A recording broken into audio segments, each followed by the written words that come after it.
নমস্কাৰ, মোৰ নাম হেদায়তুল্লাহ। মই 11 নম্বৰ দক্ষিণ বাহাজনী ঘোগা গাঁও পঞ্চায়তৰ 10 নং ৱাৰ্ডৰ ৰাইজৰ মনোনীত সদস্য পদৰ প্ৰাৰ্থী।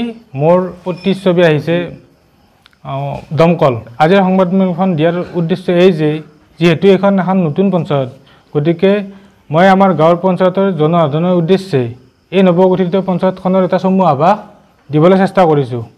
এই পঞ্চায়তখনত 10টা ৱাৰ্ড আছে আৰু এই 10টা ৱাৰ্ডৰ মুঠ ভোটাৰৰ সংখ্যা আছে আমাৰ 14,722টা। এই 10টা বুথৰ ভিতৰত মই ক্ৰমান্বয়ে মাতি দিছোঁ। আপোনাৰ প্ৰথম যিটো ৱাৰ্ড নম্বৰ আছে সেইটো হ'ল মাধুপুৰ, মৰুৱা মাধপুৰ। তাত টোটেল ভোটাৰৰ সংখ্যা 1409টা। 2 নং ৱাৰ্ড মাধৱপুৰ, তাতে আছে 978টা। চৰিয়া কুমাৰী চুবুৰী 981টা। 4 নম্বৰ বৰচৰিয়াত আছে 964টা। 5 নম্বৰ জাহা চেৰাবাৰী 642টা। 6 নম্বৰ জাহা চেৰাবাৰী পশ্চিম 488টা। 7 নম্বৰ পূব কালাগুচিত আছে 2032টা। 8 নম্বৰ ডাঙাৰীত আছে 308টা আৰু 9 নম্বৰ হামলাগুৰ বালিগুচি লাউতলা টোটেল 2872টা আৰু 10 নম্বৰ বুথ ঘোগাত আছে 4048টা। আপোনালোকে লক্ষ্য কৰিলে দেখিব যিটো আমাৰ 10 নম্বৰ বুথ আছে, এই 10 নম্বৰ বুথত সৰ্বাধিক ভোটাৰৰ সংখ্যা হ'ল আমাৰ 4048টা আৰু একেখন পঞ্চায়তৰে ডাংগাৰদি বুথত 308টা আৰু জাহা চেৰাবাৰী পশ্চিমত টোটেল ভোটাৰৰ সংখ্যা আছে 488টা।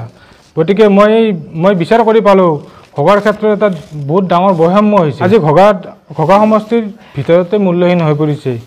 যি ঘোগাই এসময়ত গোটেই সমষ্টিৰ ঢৌৱে সলনি কৰিছিল, আজি সেই ঘোগা নিৰ্বাচনৰ ক্ষেত্ৰত প্ৰায় অস্তিত্বহীন হৈ পৰিছে। ইয়াৰ আঁৰৰ মূল কাৰণটো কি? মই বিশ্লেষণ কৰি পালোঁ ঘোগাত যি পলিটিকেল পাৰ্টিবিলাক আছে তাৰ ডাঙৰ নেতাবোৰ ক্ষমতাকেন্দ্ৰিক আৰু আক্ৰোশমূলক হোৱাৰ বাবে ইয়াৰ মূল কাৰণ বুলি মই ভাবিছোঁ। ইমানবোৰ নেতা থকাৰ পিছতো ঘোগাখনৰ যি 4000 ভোটত আমি মাত্ৰ এটা বুথে পালোঁ, কিন্তু আমাৰ ওচৰৰে গাঁওবোৰত 4000 ভোটাৰেৰে প্ৰায় 3-4টা বুথ পাইছে। আমাৰ ঘোগাত কোনোদিনে ইয়াক লৈ কোনোদিন ৰাইজক সজাগ কৰিবৰ কাৰণে এই নেতাবোৰ ওলাই নাহিল, প্ৰতিবাদ নকৰিলে। আৰু যদি কোনোবা দিনা প্ৰতিবাদ কৰিলে হয়, ধৰি লওক আমি পন্থা কিছুমান ল'ব পাৰিলে হয়, যেনেকুৱা পথ অৱৰোধকে ধৰি বা আমি ভোটো বৰ্জন কৰিব কিবা এটা প্ৰতিবাদ কৰিব পাৰিলে হয়, কিন্তু আমাৰ এই ক্ষেত্ৰত নেতাবোৰক কোনো ভূমিকাই নল'লে। ঘোগাত যিবিলাক বাঘা নেতা আছে সিহঁতৰ চৰে-চাৰিতাৰ কাৰণেই অবিভক্ত ঘোগা পঞ্চায়ত আজি অস্তিত্বৰ গৰাহত। আগতে অবিভক্ত পঞ্চায়তত ৰাজনৈতিক নেতাৰ বহুত আছিল। তেখেতসকল যেনেকৈ প্ৰয়াত সোণাবাৰী আলী চাহেব, প্ৰয়াত মুজিবুৰ ৰহমান চাহেব, প্ৰয়াত আজাদ আলী চাহেব, প্ৰয়াত ভাইচান আলী চাহেব, তেখেতসকলেও ৰাজনীতি কৰিছিল। কিন্তু তেওঁলোক ৰাজনীতি কৰিলেও সেই সময়ত আমাৰ বিধানসভাত তেওঁলোকে মুখ্য ভূমিকা পালন কৰিছিল আৰু আমি তেতিয়া ঘোগাই এটা বিধানসভা নিৰ্বাচনৰ ক্ষেত্ৰত আমি মুখ্য ভূমিকা পালন কৰিছিলোঁ। তেওঁলোকে যদিও ৰাজনৈতিক ক্ষেত্ৰখনত বেলেগ পাৰ্টিৰ পৰাই ৰাজনৈতিকভাৱে মতানৈক্য আছিল তেওঁলোকৰ, কিন্তু গাঁওখনৰ ক্ষেত্ৰত তেওঁলোকৰ পূৰা একতা এটা আছিল।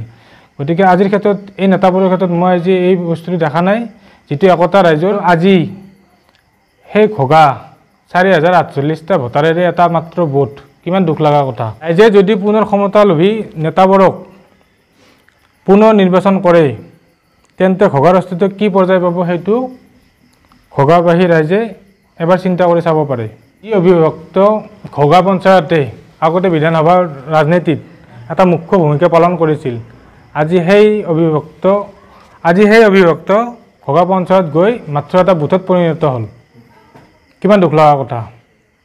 আৰু অনাগত দিনত যদি পুনৰ সেই ক্ষমতাকেন্দ্ৰিক স্বেচ্ছাচাৰী ভ্ৰষ্টাচাৰী নেতাবোৰক ৰাইজে পুনৰ নিৰ্বাচন কৰে, ঘোগা কোনটো পৰ্যায়ত পাবগৈ সেইটো ৰাইজে বিচাৰ কৰি চাব পাৰে। গতিকে এইবাৰ আমাৰ যুৱ সমাজ অলপ সজাগ হৈছে, এইবোৰ কথা বিশ্লেষণ কৰিছে আৰু আমাৰ যুৱ সমাজৰ হৈ আমি আহ্বান কৰিছোঁ আপোনালোকে নতুনক আগস্থান দিয়ক আৰু অনাগত দিনত ৰাইজৰ বা ঘোগাবাসীৰ এটা ভাল উজ্জ্বল কামনাৰে ভোটদান কৰক।